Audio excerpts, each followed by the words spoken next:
السلام علیکم، آپ یوٹیوب چینل دیکھ رہے ہیں، میں خرم خورشید ہوں۔ ابھی دیکھیں بقرعید گزری ہے چند دن پہلے ہی نا، تو جو جانور گوشت کے حساب سے، وزن کے حساب سے 20,000 کا ہونا چاہیے، 25,000 کا ہونا چاہیے، 30,000 کا ہونا چاہیے، وہ اپنے سے کم دگنی قیمت میں، نہیں تو 3 گنا قیمت میں بیچنے والوں نے بیچا ہے۔ اچھا، اس کے بعد وہ جانور جس کو بکرے کو اگر کاٹنے کا 1,000 روپیہ ہے تو کسائی بقرہ عید کے دن 3,000 پہ لے رہا ہے، 4,000 روپے۔ اگر گائے کاٹنے کا 35,000 روپے، 30,000 روپے ہے، تو یعنی وہ بھی 2 گنا نہیں تو 3 گنا قیمت پہ کسائی کاٹ رہا ہے۔ اب یہ دیکھیں کیا ہم اس قابل ہیں کہ ہماری دعائیں سنی جائیں؟ کہ ایسے ہماری دعائیں قبول ہوں گی؟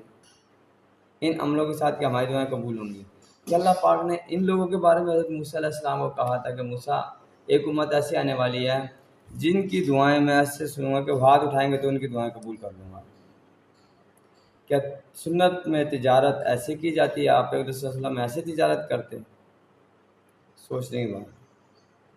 اگر ہمارے اعمال ایسے نہیں ہیں تو پھر ہم کیسے کہہ سکتے ہیں کہ ہماری دعائیں قبول ہو جائیں؟ ہم کیسے کہہ سکتے ہیں کہ ہمارے گھر دوائیوں سے خالی ہو جائیں؟ ہم کیسے کہہ سکتے ہیں کہ ہماری بیماریاں ہماری دعاؤں پہ ٹھیک ہو جائیں؟ ہم یہ شکوہ کیسے کر سکتے ہیں کہ ہماری دعائیں قبول نہیں ہو رہی ہیں؟ اپنے گروان میں ہم کبھی جھانکتے ہیں کہ ہم کیا کر رہے ہیں، کیا نہیں کر رہے ہیں؟ ہر تہوار کا ہم نجائز فائدہ اٹھاتے ہیں، چاہے وہ رمضان ہو، چاہے عید ہو، چاہے محرم ہو، چاہے ربیع الاول ہو، کوئی بھی تہوار ہو، ہم اس کا نجائز فائدہ اٹھا کے اپنی جیبیں بھرنے کی کوشش کرتے ہیں۔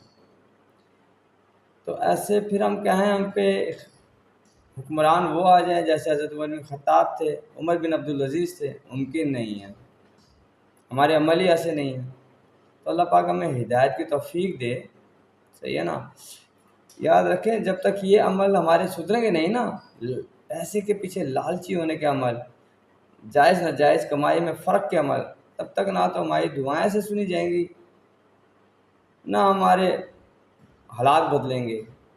ٹھیک ہے نا؟ اب ہم کمائیں گے ناجائز منافع خوری، بے ایمانی، دھوکے بازی سے پیسہ، تو ہم پریشان ہیں کہ ہمارے گھر میں دوائیاں کیوں آ رہی ہیں؟ نہیں ہونا۔